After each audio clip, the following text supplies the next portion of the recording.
Teremos agora o prazer de ouvir o senhor João Carlos Gonçalves, senhor Juruna, secretário-geral da Executiva Nacional da Força Sindical, também uma das principais sindicais brasileiras. Tem a palavra o Juruna. Uma boa tarde a todos os companheiros e companheiras. Queria saudar o nosso presidente da mesa, o ministro João Orestes Dallazen, saudar os presidentes das nossas centrais sindicais, o companheiro Arthur da CUT, o companheiro Patá da UGT, o companheiro Calixto da nova central sindical, o companheiro Wagner da CGTB, Wagner Gomes, e o companheiro Biraci Dantas de Oliveira da CGTB. Eu queria aproveitar também, quando eu cheguei aqui, olhei essa corda e lembrei que no dia 1º de maio nós estaremos comemorando o Dia Internacional dos Trabalhadores. E lembrar que Parsons, Engels, Spies, Fischer foram enforcados na luta pela redução do trabalho e que Ling suicidou-se na prisão. E quando eu olhei também a corda, me lembrei daquilo que já foi dito aqui, o chamado interdito proibitório, que muitas vezes cercam as fábricas e não deixam os sindicatos atuarem com liberdade. Então me deu um certo receio quando olhei essa corda, como que cerceando o direito dos trabalhadores e o direito das organizações por aqueles que acham que podem decidir aquilo que é mais importante para os trabalhadores. Desde já, gostaríamos de deixar claro que, do ponto de vista da força sindical e de grande parte do movimento sindical brasileiro, a questão da unicidade sindical e da contribuição sindical compulsória não são os principais entraves ao pleno desenvolvimento da ação sindical livre neste país. Tentarei situar o debate recorrente entre pluralidade e unicidade e sobre custeio de atividade, fundamentada essencialmente por questões ideológicas ou filosóficas, se preferirem. Dizem respeito ao papel do Estado, ao papel do sindicato, sua natureza, a sua relação com o Estado e com os trabalhadores que representa e com os patrões aos quais, em tese, se contrapõem. A pluralidade sindical defendida parte do pressuposto da liberdade individual, onde cada trabalhador poderia escolher o seu sindicato, se é católico, se é comunista, se é socialista. Seria uma coisa do ponto de vista da sua escolha, como se as coisas fossem assim na realidade. E na questão do pagamento, também pagaria do ponto de vista dessa visão da liberdade burguesa. Eu escolho aquele sindicato que é melhor, eu escolho aquele clube que me dá mais acesso a benefícios, eu escolho aquele banco que me paga menos juros. Eu acredito que isso leva a gente a pensar que o contrato de trabalho seria como se fosse um trabalhador individualmente se contratando a um patrão ou a um empresário. E ali eles negociam o que ele quer, o que ele não quer. Quando, na realidade, nós sabemos que no direito coletivo, a negociação é coletiva. As conquistas são coletivas, a mobilização é coletiva. Então, não é justo afirmar que só paguem aqueles que são sócios, se na luta coletiva de uma fábrica não param só os sócios, param todos os trabalhadores. Lutam todos os trabalhadores. Podem perder todos os trabalhadores, como podem ganhar todos os trabalhadores. Então, nesse aspecto, nossa visão da unicidade sindical a qual nós defendemos, ela parte desse pressuposto. Nós defendemos o sindicato unitário ou o sindicato único, porque nós achamos que é o melhor instrumento para congregar católicos, comunistas, socialistas e quem não acredita e não tem nenhum partido, e que todos, pela força da classe, pelo enfrentamento entre o capital e o trabalho, e não a negociação individual entre uma pessoa trabalhadora e um patrão empresário, mas sim um conflito de capital e classe operária. Então, para isso, nós achamos que toda a classe operária deve colaborar. Nessa questão, eu observo que, às vezes, a gente fala muito do negativo da nossa estrutura sindical. Essa estrutura sindical é velha, essa estrutura sindical é lá dos anos 40. Eu acho que nós devemos situar as questões de conquistas também, né? Se nós temos uma CLT com direitos, se nós temos convenções coletivas que garantem direitos, é porque nós tivemos também um histórico com essa estrutura sindical que aí está, na unicidade sindical, que busca suas maneiras de debates e de enfrentamentos e de discussões internas, garantir lutas, como foram as várias lutas. Quando a gente olha o 13º hoje na CLT, ou quando no dia do início, lá do final de novembro, nós recebemos a nossa primeira parcela, nós tivemos o Sindicato Metalúrgico de São Paulo cercado 10 dias pela polícia em 1962, lutando pelo abono de Natal. Naquela estrutura velha, naquela estrutura arcaica, como dizem. Nós tivemos um golpe militar em 64, que prendeu só na cidade de São Paulo 1.950 trabalhadores levados lá ao Jockey Club, todos da base metalúrgica de São Paulo, dirigentes sindicais e delegados sindicais. Um golpe militar que se disse e se colocou toda a discussão porque estávamos caminhando para uma república sindicalista. Então, essa estrutura que nós temos, ela não impediu que em 68 e depois em 78 fizéssemos greves unitárias que levaram a luta pela democratização, pela anistia. E aqui cabe uma reflexão. Aquelas lutas nós podemos situar no ABC, mas há de convir conosco aqui. Quantos dos pelegos, vou dizer assim, não apoiaram? E eu vou dizer um deles, Joaquim dos Santos Andrade. Quantos caminhões de cesta básica, da contribuição sindical, ou da época do imposto sindical, não foram direcionados à luta unitária dos trabalhadores do ABC? E imposto sindical cobrado de todos, que ajudou a luta de todos, porque aquelas conquistas que foram levadas no ABC, Santo André, São Caetano e São Bernardo, com certeza ajudaram as várias lutas que foram levadas pós essa discussão. Eu acredito que nós não podemos esquecer das nossas lutas pelas diretas já, não podemos esquecer das nossas lutas pela Constituição de 88.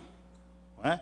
Não podemos esquecer, e aqui foi colocado de uma maneira assim como chacota, a eleição do Lula, sim. Sabe, a eleição do Lula.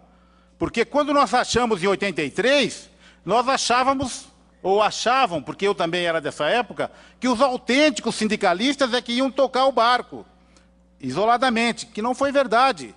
Nós tivemos que compor, o PT teve que compor, as centrais sindicais conversaram sobre o programa do Lula, as centrais sindicais se reuniram com a Dilma para colocar propostas. Então, quer dizer, os autênticos que são contra a contribuição sindical, mas eu e a nossa assessoria fez uma pesquisa e viu que de 70 sindicatos cotistas não chega a 20 que fale contra a contribuição sindical, então não é bem assim. Mas, de qualquer maneira, nós achamos importante que essa ação unitária que foi retomada, creio que foi positivo para todos os trabalhadores e para darmos continuidade às nossas conquistas.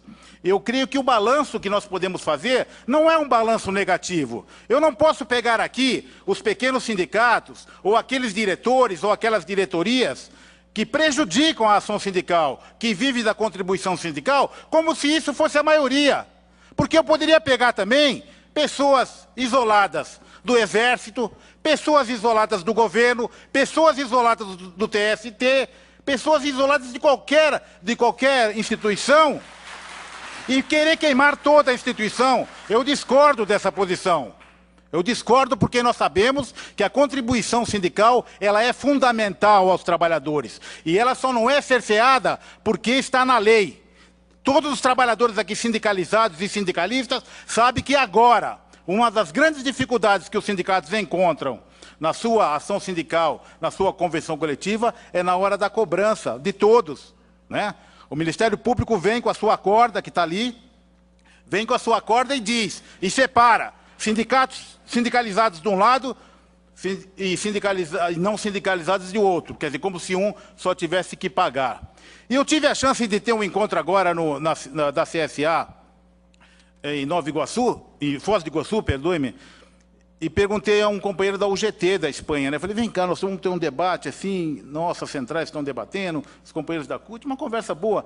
E perguntei para ele como é que funciona lá. Ele falou assim, ó, lá funciona assim, tem a UGT, comissões obreiras e umas menores. A eleição na fábrica, se você escolhe comissões obreiras, UGT e as outras. Ganhou 30% de comissões obreiras, 25% UGT, então negocia aquele que tem maior número, aquele comanda a negociação, os outros participam. Mas o Estado repassa uma verba segundo a proporcionalidade, não é? Então, o que ele quis me dizer depois? Ele falou assim, Juruna, se vocês aprofundarem a nossa estrutura, vocês vão ver defeitos, assim como vocês estão fazendo na de vocês. O que nos interessa é você fazer esse debate histórico, fazer esse debate de perdas e ganhos, e de possíveis mudanças que possam haver. E eu discordo aqui de dizer que nós estamos com a estrutura fascista, porque ela já mudou muito, e muito. Não é? Primeiro, nós temos o direito a ter centrais sindicais organizadas. Segundo, nós temos direito de o sindicato escolher a qual federação, a qual central e a qual confederação, não nessa ordem, a qual federação, confederação e central, ele escolhe para quem ele quer direcionar a sua contribuição sindical. Então, aquela crítica de achar que não vou pagar para quem vai mamar, conversa mole, isso já está superado pela 186. Você pode constituir a sua federação, a sua confederação e fazer a sua central. Então, nós já estamos, na prática, nós estamos caminhando para a tão falada Convenção 87 nos seus direitos. Quer dizer, na prática, nós já estamos dando esses passos. Nós aqui, quando falamos de sindicalização, de índice de sindicalização, até parece que é fácil, assim, de sindicalizar nesse país. Como já bem disse o Arthur, né? Existem dificuldades, não é? Numa grande empresa, numa média empresa, numa região, em outra região.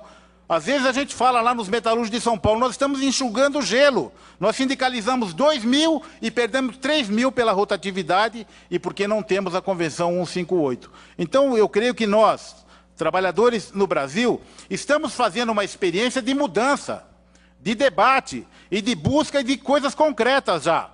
Eu estava escutando o meu amigo Siqueira, posso chamá-lo assim?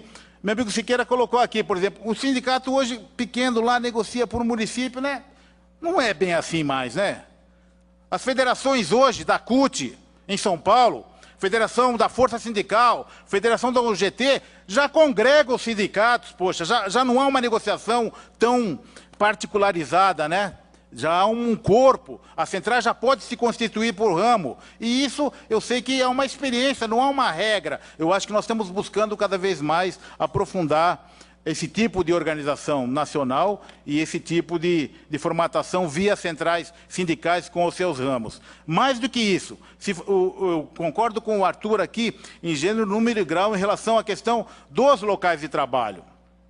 Nós são poucas as conquistas de comissões sindicais no local do trabalho.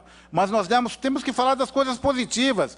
Nós demos um grande passo num setor com dificuldades de liberdade, que vou citar assim, o setor da construção civil, que sempre é mais difícil. Nós somos capazes, as centrais sindicais, de fazermos um acordo nacional, estamos preparando o estatuto da Comissão Sindical de Empresa, quer dizer, isso foi um ganho para os trabalhadores, quer dizer, nós, a nível nacional, já estamos constituindo as representações sindicais de base. Eu creio que esse debate que estamos fazendo, eu acredito que nós já conquistamos as centrais sindicais com a Lei 11.648, confederações centrais sindicais e federações sindicais pela Portaria 186. Nós instituímos o Conselho Nacional do Trabalho, né? O Conselho de Relações do Trabalho, onde participam trabalhadores, empresários e o governo. Estamos nas primeiras conversas de busca de todas as questões que foram colocadas aqui. Se nós acreditamos no sindicato unitário, nós temos que permitir, através do estatuto, que todos possam participar. Não dá para fazer um estatuto, como fazem alguns, é melhor dizer, e esconder aquele edital, né? Nós temos que ter um protocolo padrão mesmo, se nós acreditamos no sindicato unitário, onde vão participar todas as correntes. E, claro, aquele que ganha vai escolher sua federação, sua confederação e sua central. Nós, nesse conselho, estaremos regulamentando, então, essas questões. Estaremos buscando, cada vez mais, aprofundar esse ideário todo que foi colocado no nosso Fórum Nacional do Trabalho. E eu creio que, para fazer uma crítica aos companheiros da CUT, eu acho que é falsa essa ideia de dizer que a contribuição sindical é a coisa que vai salvar os trabalhadores ou vai nos torná-los mais democráticos. Eu acho que é falso colocar essa questão, não é? É uma questão que nos leva ao neoliberalismo, né? Não quero pagar o imposto sindical. Vem cá, dá para o sindicato lutar para não pagar o hospital, dá para não pagar coisa da rua? Quer dizer, você vai entrar numa questão que você vai se chocar. A importância que a social-democracia defendeu, no sentido que nós temos que ter impostos também para que possamos tocar a vida de todos. E paga mais quem ganha mais e paga menos quem ganha menos. Por exemplo, também, né? Por exemplo, tem várias questões. Eu não defendo isso. Eu acho que nós temos que pensar no coletivo. Nós temos que buscar meios de, vem cá, vai custar quanto? Como é que nós vamos fazer? Esse é o debate que nós fazemos nas assembleias. Todos sabem que os recursos são necessários, né? E nós podemos afirmar isso, eu afirmo como força sindical, a força sindical não devolveu a contribuição sindical, não devolve e nenhum sindicato devolve, né? E eu sei que a maioria dos sindicatos filiados à CUT também não devolvem, não é isso? E aplicam bem, eu posso afirmar que aplicam bem, né? Então é importante a gente saber que a contribuição sindical é fundamental para os trabalhadores. Então, na hora que o Ministério Público vai e diz que só paga sindicalizados e não sindicalizados não pagam, ele está tomando partido do patronato. Está dificultando a luta dos trabalhadores. Eu creio que não é justo, é bom que a gente faça o debate para a gente buscar meios que evitem esse tipo de ação. Porque aqui nós estamos falando teoricamente, mas nós temos sindicatos que tiveram que pedir dinheiro emprestado para a federação ou para a central porque não conseguiu recolher. Para encerrar, eu gostaria de reafirmar que o debate sobre a reforma sindical não deve focar-se na falsa controvérsia que eu já disse da unicidade versus pluralidade. É fato que o movimento sindical fortaleceu-se sobremaneira no Brasil. Cresceu a sindicalização, o poder de negociação, as centrais foram reconhecidas e os sindicatos são figura fundamental no arcabouço nosso, institucional do país. Eu acredito que nós deveríamos cada vez mais buscar para ampliar os sindicatos no local do trabalho, buscarmos entre nós que acreditamos, nós principalmente que acreditamos na unicidade sindical, buscarmos fortalecer o debate de um estatuto unitário que permita que todas as correntes políticas participem das eleições, do debate, das discussões do sindicato unitário, senão nós estaremos empurrando para a proliferação de outros sindicatos, até com o direito, porque aí também já é demais você querer impedir que outras entidades que pensem diferente da sua diretoria ou do seu corpo de associados possam debater no sindicato unitário. E acredito que as centrais sindicais, ao longo desses anos, mostraram maturidade, apesar desse debate que nós estamos fazendo aqui, de algumas divergências, como temos aqui. Salário mínimo com aumento real foi conquista das centrais sindicais.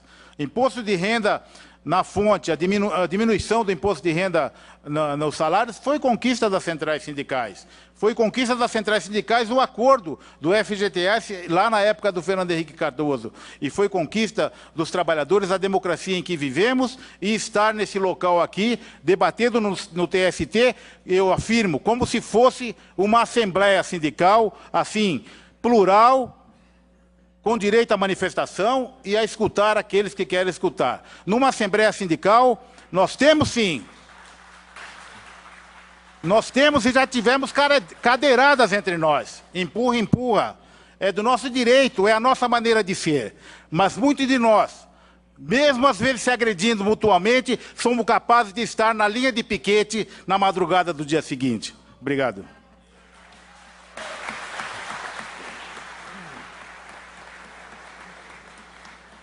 Agradeço a intervenção do senhor João Carlos Gonçalves, o Juruna, e não me furto de prestar um esclarecimento sobre a corda. Está claro que é uma questão de vista do ponto. Nós podemos olhar deste prédio para o céu de Brasília ou para algum lamaçal que acaso exista à nossa frente. No caso desta corda, eu lembro que ela tem ao centro um laço, que quis simbolizar exatamente a importância da união de todos em prol das reivindicações e da construção de um sindicalismo forte, democrático, genuíno e verdadeiramente representativo.